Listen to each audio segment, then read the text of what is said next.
This is Women'sLeadershipSuccess.com radio, episode number 33, An Insider's Secrets for Women Leaders, How to Get Your First Seat on a Corporate Board, with Sabrina Brahm and Ann Manix, a veteran member of many corporate boards.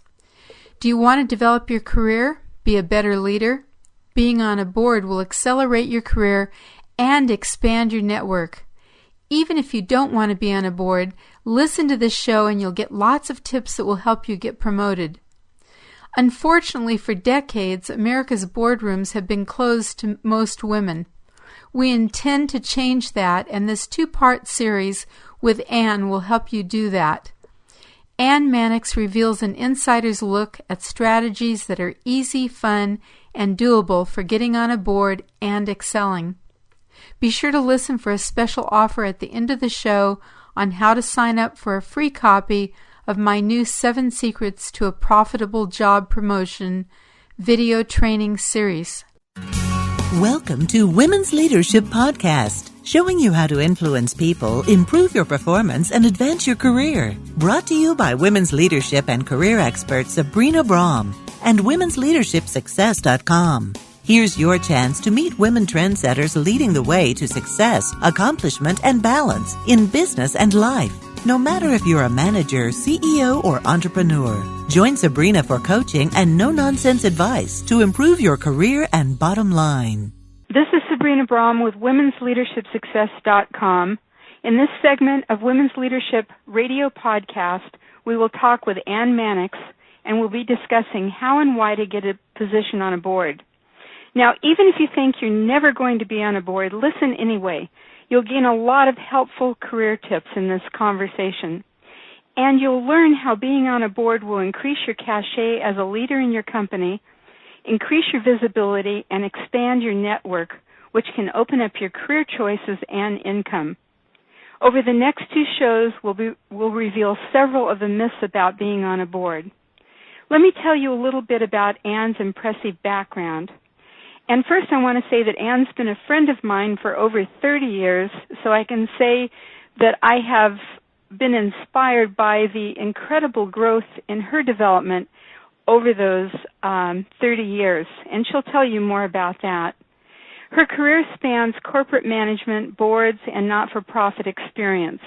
She was the president of the Howland Company, which manufactured and marketed the screw pull, the premier corkscrew sold throughout world-class retailers like Harrods, Williams-Sonoma, and Bloomingdale's.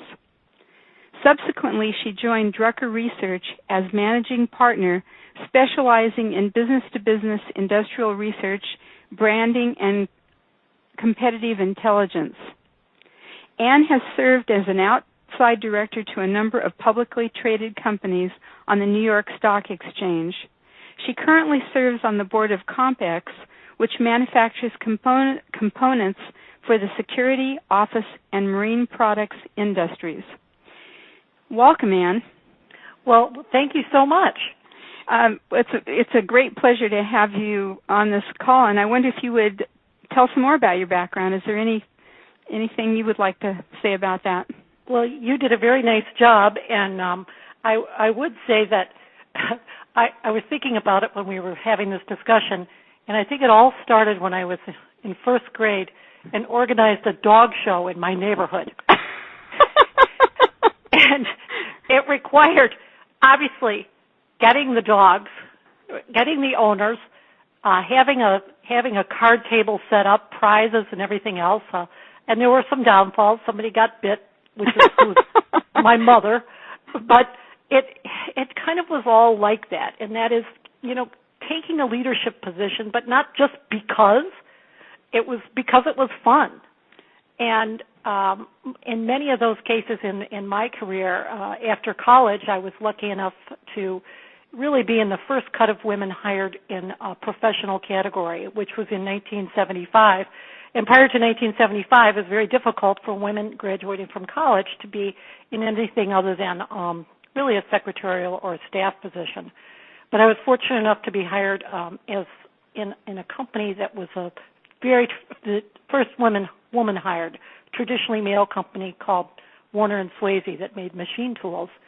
and I went through an engineering training program with them. So this was a very, very good launching point, and helped me differentiate myself as I got out into the working world. Wow, and that was one thing when I was looking over your bio, and you were mentioning boards you've been on and different companies. One of the things I noticed was it's not the boards you've been on are not necessarily women types of jobs. No, Baroid was a mud company for an oil field products. NL, which is National Lead, which is the no-no word, but that was a chemical company. And in fact, at the board level, in this country and in most countries, it is all male. Even if it's a female type industry, if there are any, the board members are primarily male. Right. That's and I guess maybe many of our listeners don't know that. Do you have any idea what the percentage is, or? Well, it's funny because there was just an article this week in The Economist saying that of all the corporate boards in the United States, less than 16% of the board members are women, and we rank right up there with China and India and Russia. so the country that has the most board members is Norway, followed by Sweden. And there's surely an initiative, and you and I have discussed Catalyst. I mean, Catalyst has been trying to help companies or suggest to companies that they have women board members for a long time. Right. Well, I'm going to ask you a question that wasn't originally one that we were going to talk about, and that is, what do you see as an advantage to having 50% of the people on boards be female? Do you see anything that would change? Well, what I think would change, and I mean, one of the things that is true is that they have tracked, and companies with female board members end up being more successful. And I'm not sure whether that's because you're getting some different points of view, or whether you're getting a little more conversation, a slight bit more diversity, or whether more females are in management now. Why wouldn't they be on boards if they're doing a good job? So right.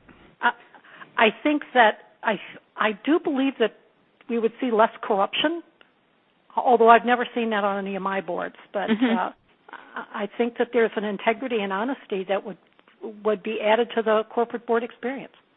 Well, I agree with that, and I like that.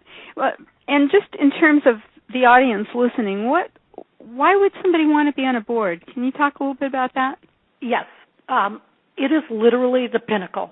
It is where the action is, and I think that, plus it's very lucrative. Even the smallest New York Stock Exchange board, so if you're a board member, even for a company that's not 3M or one of the larger ones, you have an income of between $50,000 and $100,000, and that's lucrative in itself.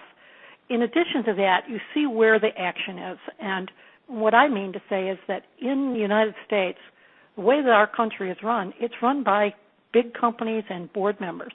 And these board members are not there just because they've run a successful company. They are political leaders, or they're contributing to the political leaders. So you end up being in the know. You're ahead of the pack when you're sitting on a board and talking about very, very high level things. That's how do you think that has changed your thinking or helped you develop yourself to have that experience of being around that type of thinking? What it has done for me is that it's made me really look at the big picture at all times. So it's reading the Wall Street Journal because it's interesting as opposed to because it's a duty.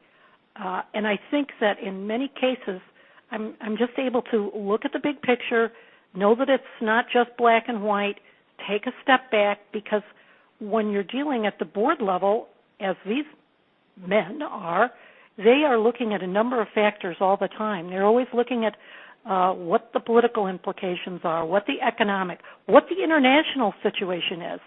as decisions are made. And I think that for most of us who are just working stiffs, that's not always how we look at a decision. Mm-hmm. And can you relate that to how it's useful in your company when you're working in a company? Oh, absolutely. And I'm working right now in the same competitive intelligence arena, mm-hmm. and first of all, it gives you some stature.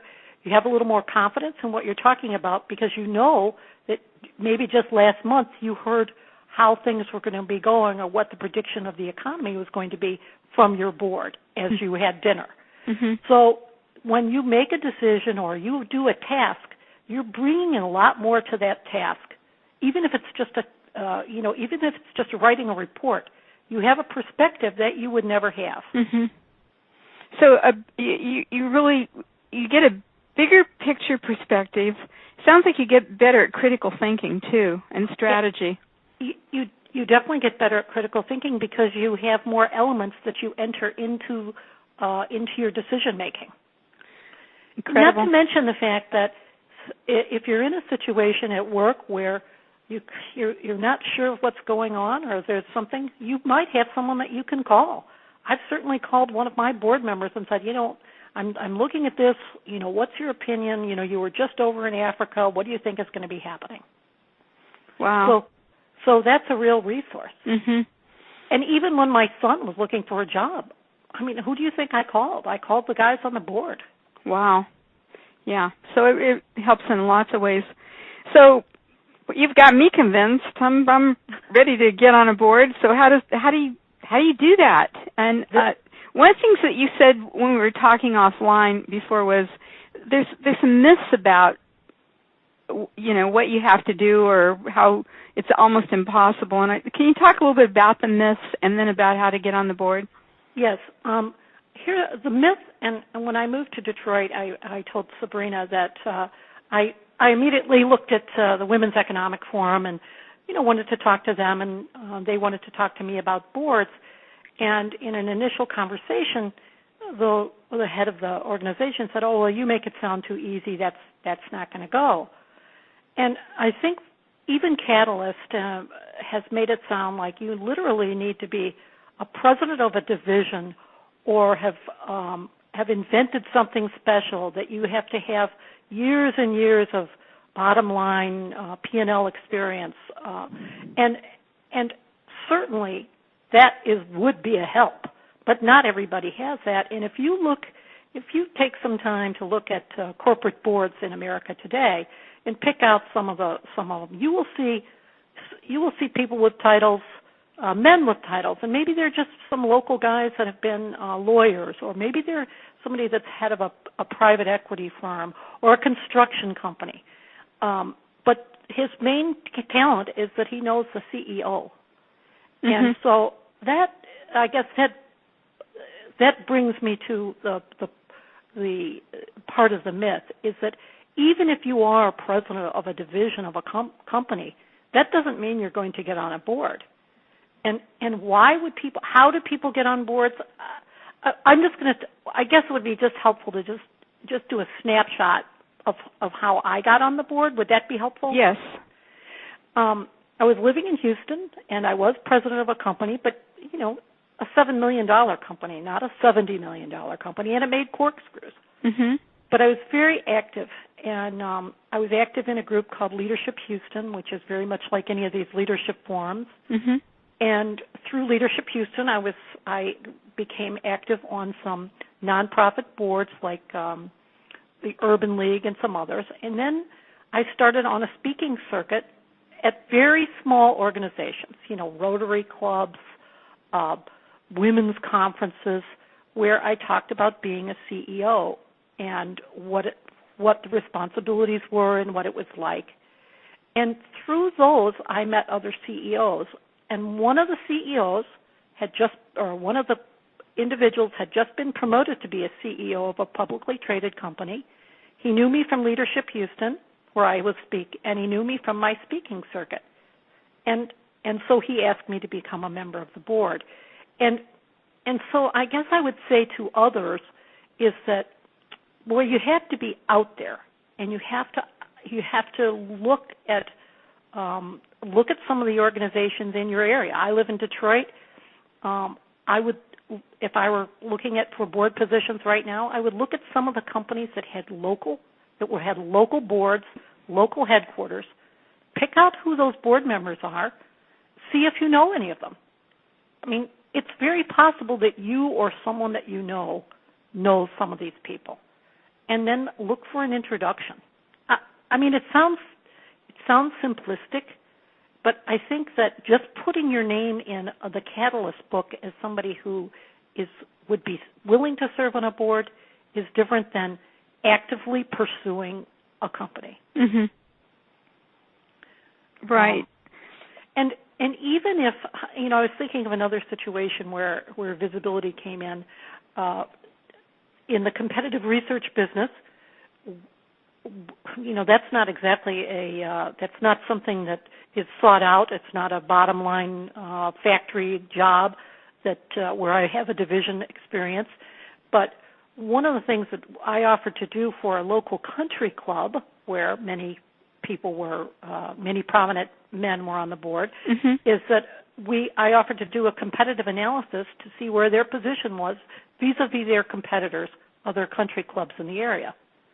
Well, of course, this was huge, and I got to make a little PowerPoint presentation to the country club board. Well, who do they think is a genius? Mm-hmm. But that's random. I mean, it took my own time. My company was happy to see me do it because I was giving some introductions. And I'm not trying to toot my own horn. It's just that I think there's just a lot of different ways that people can present themselves as leaders. Mm-hmm. Yeah, and what I'm hearing too is you're proactive. You're not sitting there waiting for somebody to notice you. You're out there showing what you can do and showing the value you have.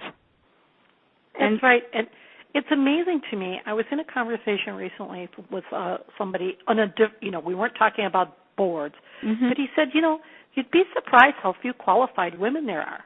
I said, Dave, please don't even say that. He said, well, we just don't really know how to get women on our board. And so, of course, I sent him a board resume immediately. But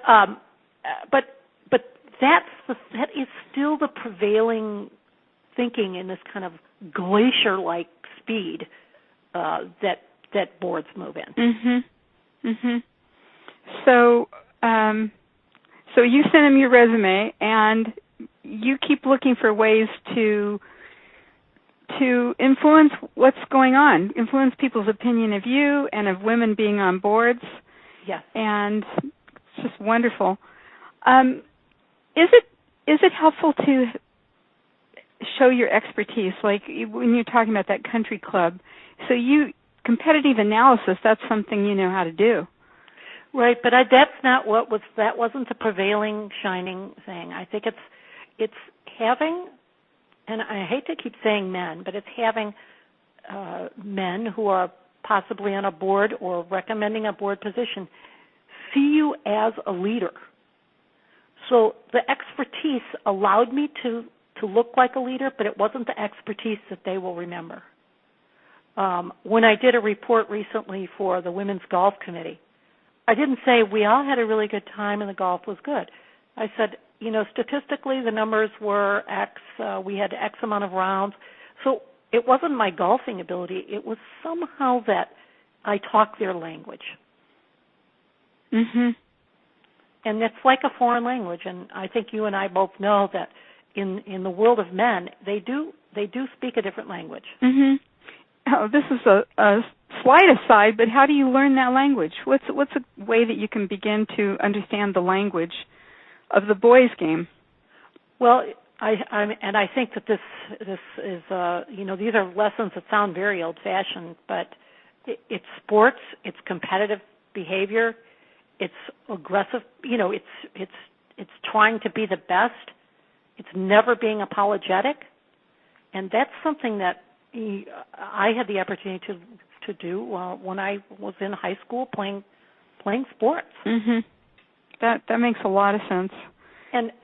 But it's talked about, but I see, a lot of young women in my company, they still are apologetic. They still don't get it. Mhm. Yeah, even to the point of apologizing for saying something. Yeah. Like, excuse me. Yes, exactly. Exactly. Don't look back. Yeah, right. So, getting back to getting on a board, being active was one thing, and what are the qualities that you should keep developing in yourself that would make you more ready to be on a board? Well, let's say you identified in your neck of the woods that there were 2 or 3 companies that you thought you would have a good fit for. A, because you knew a couple of people. B, because you respect the industry, or C, that it's nearby. And then you see that maybe some of those people happen to be on a charity that you've always thought was pretty darn good. Mm-hmm. Well, maybe it's time to step up to the plate and do some work for that charity, and demonstrate the fact that you are out there, you know how to handle yourself, that you can pitch in, and so that you are seen as a peer.